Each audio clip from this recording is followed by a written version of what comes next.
10 days ago, the current UKIP leader, Nick Tenconi, announced that he was going to do a march through Whitechapel on the 25th of October, a crusade to reclaim Whitechapel, as it were.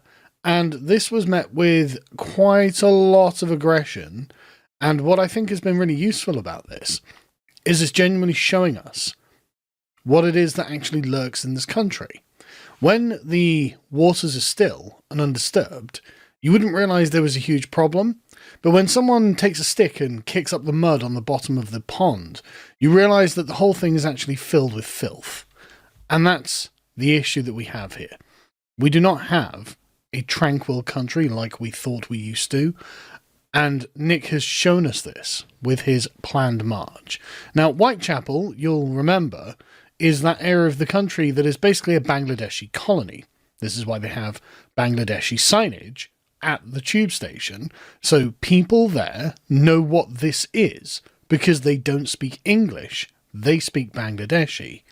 Now, you can see that 64% of them were born outside of the UK, so this is a heavily colonised area. And in 2021, notice we're 3 years on and the Boris wave on from this, so this is going to be different. But you'll notice that English and English-British identity accounted for apparently about 10% maybe of the population, and various other sort of identities as well. But most of them are not English at all, and in fact, if we look, you can see that this is 39.9%, nearly 40% Muslim. Again, it's going to be more than that now. And in fact, we don't know, frankly, because we're going to have to wait to the next census. In 2031, well, 2030, I imagine it'll be done and we'll get the results in 2031, to find out just how much more colonised this is. But the point is, everyone knows this is a very colonised part of the country, which is why their MP, Asmana Begum, Bangladeshi woman, says this. From ending indefinite leave detention to creating safe routes, we need policies that reflect our values of dignity and compassion. That's why I will continue to push back against toxic narratives and stand up for solidarity, truth, and the rights for all who live here.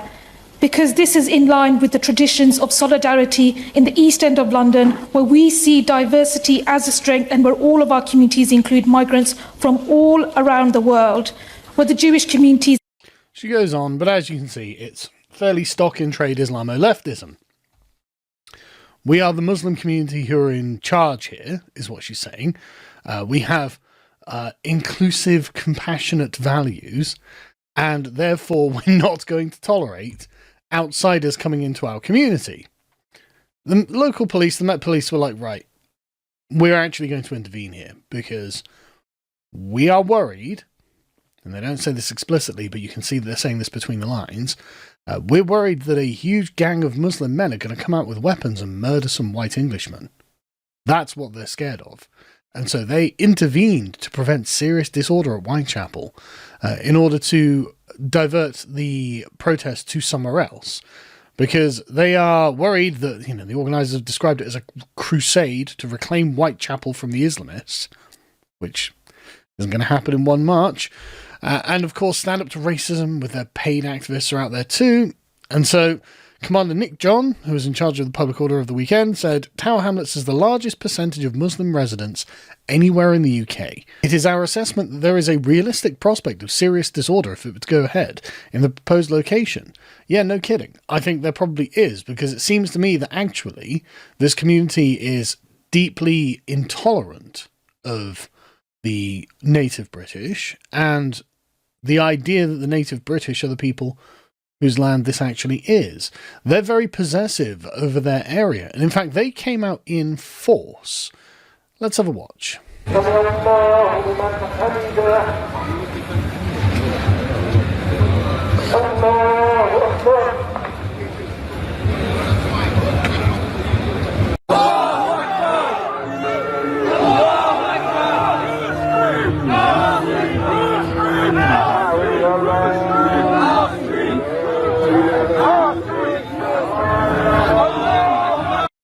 Right, so I think masked, black-clad Muslim men chanting Allahu Akbar, whose streets, our streets, is actually a really useful thing to get, frankly, media of and pictures of, to put on the internet to make sure that people can share it around, because this is something that they love to respond to, frankly.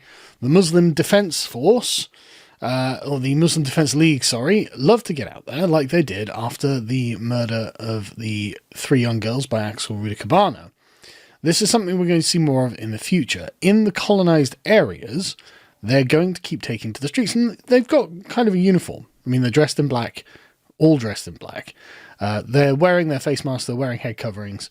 They know that they don't want to be spotted. They know that if the CCTV everywhere, so you want to keep your face covered just in case you happen to do something and you don't want to get in trouble for it. So, like I said, having Nick propose this and making these people turn up on the streets, this is actually a really good thing, and you should send these links to the people that you know. You should make sure that your normie friends, who don't really understand the scope of immigration, who don't really understand what has been brought here, are aware that this happened just the other day because UKIP were going to do a protest march through this area. So, okay, do you want these people on your streets? Specifically targeting Islam. They said we're coming on a crusade. They said that we need to take back our streets. So my brothers, this is a show of unity as the brother mentioned. Even if they don't come today, we stand firm to let them know that if you come, anytime, we will stand firm, anytime, and we will be ready to defend our masajid, to defend our elders, to defend our women, to defend our community. Yes. None of the ones saying we're going to come on a crusade. I mean, it looks like a militia, right? It sounds like a militia. This seems to be what they're actually arguing here.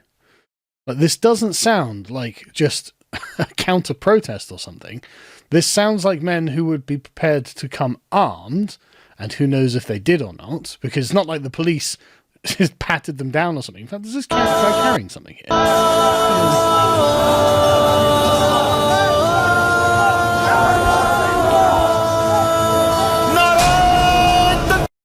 Do you want these guys marching around your streets? Why are these people here? Is this GDP? Is this cultural enrichment?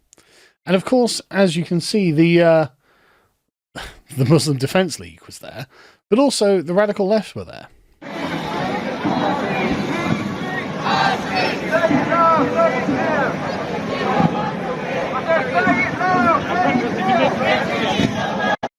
Now, while they're chanting refugees are welcome here, I can't help but notice there's a kind of informal segregation here, right? The woke white leftists are on the right here, and the Bangladeshi Muslim Defense League are on the left. They are not sharing the same space. And that's really because these people don't actually agree with one another. Like, these people are deeply socially conservative. These people are radical liberals. And they are open borders leftists who are using these people as a weapon against England and the British people and the state itself. And they don't seem to realise that these people, when they're in sufficient number, are not going to tolerate these people. These people don't care about the social issues of these people. In fact, in many cases, they despise these social issues. And in fact, we got a golden example of that from this march. As the Muslim Defense League were marching past the leftists, well, this exchange took place. No need for that. We're on the same side, bro. No, we're not. Yes, we are, bro. Amazing. There's no need for that. We're on the same side, bruv. No, we're not. Yes, we are, bruv. No. That is the exchange. That is the point where you know they are aware of who they're standing next to, and they are contemptuous of them. They despise them. They tolerate them because, of course, you've got to tolerate people who are purportedly coming out and waving the flag for Palestine and are on your side. But when they don't need to be tolerated anymore, when they're no longer a useful ally, well, they've already expressly said, we're not on the same side. So if you're a white leftist watching this, thinking, but I'm just for immigration, I'm for good things, not bad things. Well, all I'm saying is, you're standing there with the foreign masked Muslim men who are chanting Allahu Akbar and walking through the street with faces like thunder, telling you that you're not on their side and they hate you, maybe you might have miscalculated slightly. That's all I'm saying. Again, this just is crazy how these are basically turkeys voting for Christmas, isn't it? Like, this is the common joke that's made about Queers for Palestine, but this is far more proximal, right? I mean, being a gay person in the West isn't really something that matters. It's very abstract, very academic. Well, I mean, yeah, technically, if the Palestinians took over, they'd do terrible things. Yeah, sure they would. But they're 1,000 miles away and they're never going to take over. Well, these guys aren't 1,000 miles away. These guys aren't 1,000 miles away, and it's a Pakistani MP, a Bangladeshi MP, who is the MP of this area. And they're the ones who are now the majority, the largest ethnic group. They're not the majority, but the largest ethnic group. And they have a Muslim militia that can take to the streets. So, do you feel that the proximity is perhaps a little bit closer? Just a question. So anyway, the police intervened and they said to Nick, listen, these guys are probably going to come armed. They're probably going to kill you. And so you've got to move. And so they were rerouted to Knightsbridge. Now, Knightsbridge is 2/3 white. So it's a third English and a third European. And with very minor, like, non-Muslim populations. Like, there's an Arab population of 6%, but like the Chinese population, various other non-Muslim populations. So unsurprisingly, they were sent there. And even Nigel Farage was like, wow, this is actually quite bad. And called attention to this. It's time to talk about racism and extremism in Britain. Think about this. Last Saturday, a march was planned, an anti-Islamic extremism march was planned. Have a look at what happened in response.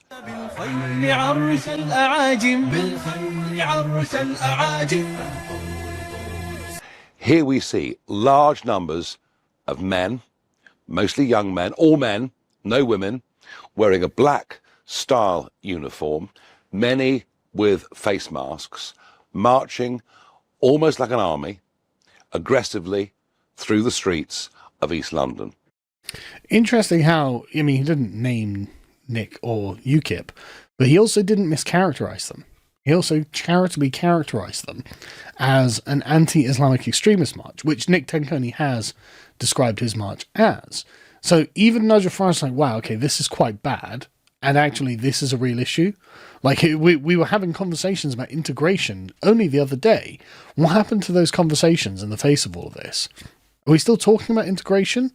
Are we still talking about these people being British? I mean, we know they're not. We know they're Bangladeshis. We know that 64% of them were born overseas. We know that this is a heavily colonized area. What happened to that conversation about integration? What happened to that conversation about them being British, being like us? No, I mean, you've got to put up foreign signage because this is a place that is not the same anymore, right?